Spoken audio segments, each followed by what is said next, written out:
ছাত্ৰ ছাত্ৰীসকল, তোমালোক সকলোকে আমাৰ এই চেনেলটোলৈ পুনৰবাৰ স্বাগতম জনাইছোঁ। নৱম আৰু দশম শ্ৰেণীত পঢ়ি থকা ছাত্ৰ ছাত্ৰীসকলৰ বাবে সুখবৰ, কিয়নো তোমালোকৰ বাবে অসম চৰকাৰৰ মাধ্যমিক শিক্ষা বিভাগে এখন অসমীয়া ব্যাকৰণৰ কিতাপ উলিয়াইছে, যিখন কিতাপ সম্পূৰ্ণ ফ্ৰী হয়। এই ভিডিঅ'টোৰ শেষত তোমালোকে গম পাবা সেই কিতাপখন ক'ত পাবা আৰু কিতাপখনত কি আছে। গতিকে ভিডিঅ'টি তোমালোকে শেষলৈকে চাই থাকিবা, ঠিক আছে।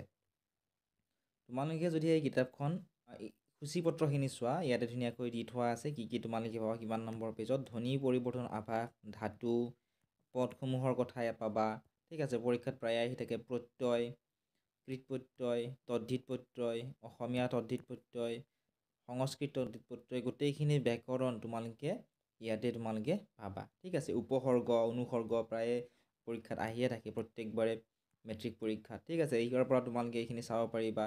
জুৰীয়া শব্দ, শব্দ বিভক্তি, কাৰক, বাক্যৰ ৰীতি, বাক্যৰ প্ৰকাৰ, বাক্য বিশ্লেষণ, বাক্য পৰিৱৰ্তন কেনেকৈ কৰিব লাগে, গোটেইখিনি ডিটেইলছ তোমালোকে ইয়াতে পাই যাবা, ঠিক আছে। এই কিতাপখন তোমালোকে পঢ়িব পাৰিবা।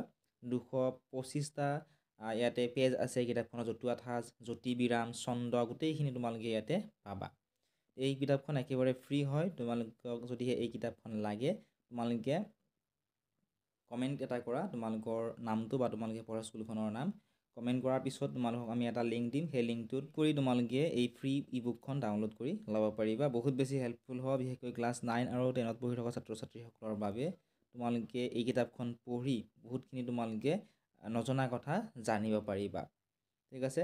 আৰু যদি তোমালোকে ডিৰেক্টলি তোমালোকক PDFটো আমাক হোৱাটছআপত লাগে, হোৱাটছআপ নম্বৰ ডেছক্ৰিপশ্যনত দি থোৱা আছে বা স্ক্ৰীনত তোমালোকে দেখা পাই আছে। সেই হোৱাটছআপ নম্বৰত তোমালোকে কিমান ক্লাছত পঢ়া লিখি দিবা। লিখি দিয়াৰ পিছত তোমালোকক ইয়াৰে PDFটো তোমালোকক আমি দি দিম। গতিকে একেবাৰে ফ্ৰী হয়, তোমালোকে পইচা পে' কৰিব নালাগে। এতিয়াই তোমালোকে কমেণ্ট কৰা অথবা আমাক হোৱাটছআপত মেছেজ কৰা, আমি তোমালোকক কুৱেশ্যন পেপাৰ ইবুকখন তোমালোকক দি দিম।